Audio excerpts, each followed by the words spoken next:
Welcome to Business Book Daily, where we pull one useful idea from one business book and turn it into something you can actually use. Today's book is Blink by Malcolm Gladwell. Gladwell is a journalist, author, and longtime New Yorker writer known for turning psychology, sociology, and behavioral research into clear, story-driven nonfiction. Before we get into the book, today's episode is sponsored by CommissionOnly.com. Want to sell more without adding fixed sales salaries? Many companies hire commission-only reps, experienced sellers who get paid only when they produce. Post your opportunity on CommissionOnly.com and get in front of motivated reps who are already looking for performance-based roles. That's CommissionOnly.com. Now back to Blink. The big idea is that fast thinking is not always careless thinking. Gladwell argues that snap judgments can be surprisingly useful when they come from real expertise. Sometimes your brain can spot a pattern before you can explain it.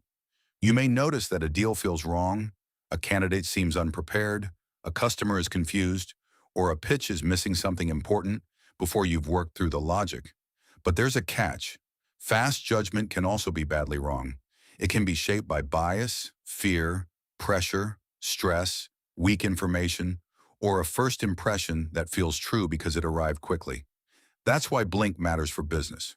Leaders make fast calls all day. They judge people, strategies, customers, deals, risks, pitches, and problems. The skill is not to trust every instinct or reject every instinct. The skill is knowing which quick judgments deserve trust and which ones need a guardrail. One of the book's key ideas is thin slicing. Thin slicing is the ability to make useful judgments from a small amount of information. An experienced leader may quickly spot a broken sales process, a weak customer journey, or a hiring red flag because they've seen the pattern before. That can be valuable, but the danger is assuming every first impression is insight. Sometimes it's just bias with good posture. The second lesson is that expert intuition comes from practice.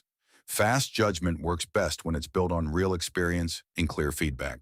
A seasoned operator can often sense when something is off because they've seen similar situations many times and learned from the results. But intuition without experience is just a guess wearing a nice jacket. Confidence does not make instinct accurate. It just makes the mistake arrive with better branding. The third lesson is that too much information can hurt decisions. People often assume more data always leads to better judgment. Sometimes it does, but extra information can also create noise. It can distract leaders from the few signals that actually matter. A smart decision process separates useful evidence from clutter. In sales, that might mean focusing on urgency, budget, authority, and fit. In hiring, it might mean work samples, role-specific skill, references, and values. The goal is not to know everything.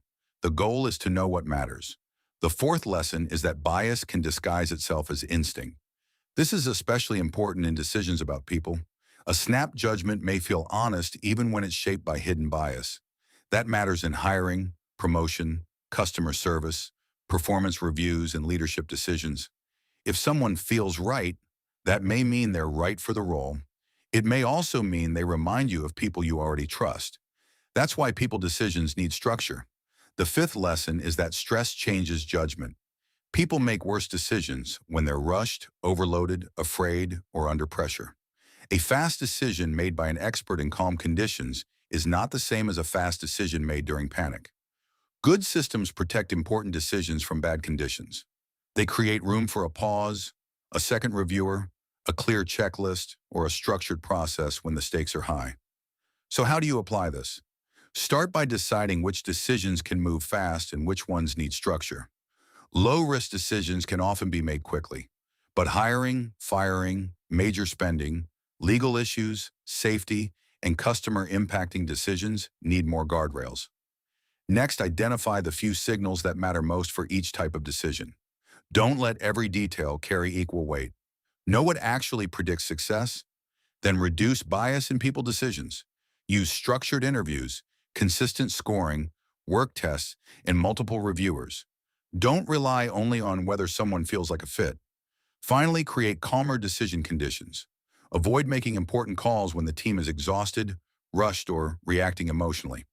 Sometimes the smartest move is not to think forever, it's to slow down just long enough to stop the wrong instinct from winning. Here are 3 insights worth sharing. First, fast decisions are not the problem. The real risk is trusting a snap judgment without knowing whether it came from expertise, bias, or pressure. Second, more information does not always create better decisions. Great leaders know which signals matter and which details only make confusion look sophisticated. Third, intuition is valuable when it is trained by experience and tested by feedback. Without that, instinct is just confidence moving faster than evidence. Blink is worth reading if you make fast decisions about people, strategy, sales, hiring, customers, or risk. It's also useful if you want to understand when intuition helps and when it can mislead you. You might skip it if you want a step-by-step decision-making manual instead of a story-driven book about judgment and psychology.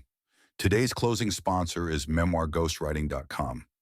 Many of the best business books begin as ideas leaders have been refining for years, frameworks, philosophies, and lessons learned the hard way. Writing the book forces those ideas into clear form, and once they're on the page, they can travel far beyond a single conversation or presentation. At memoirghostwriting.com, we write memoirs and business books for entrepreneurs, founders, executives, and industry experts. We handle the interviews, structure, writing, editing, design, and publishing, so the final product is polished, professional, and built around your voice. If you've ever thought about what a business book could do for your authority, speaking, consulting, lead generation, or legacy, visit memoirghostwriting.com. That's it for today's Business Book Daily. One book, one useful idea, and one smarter way to build.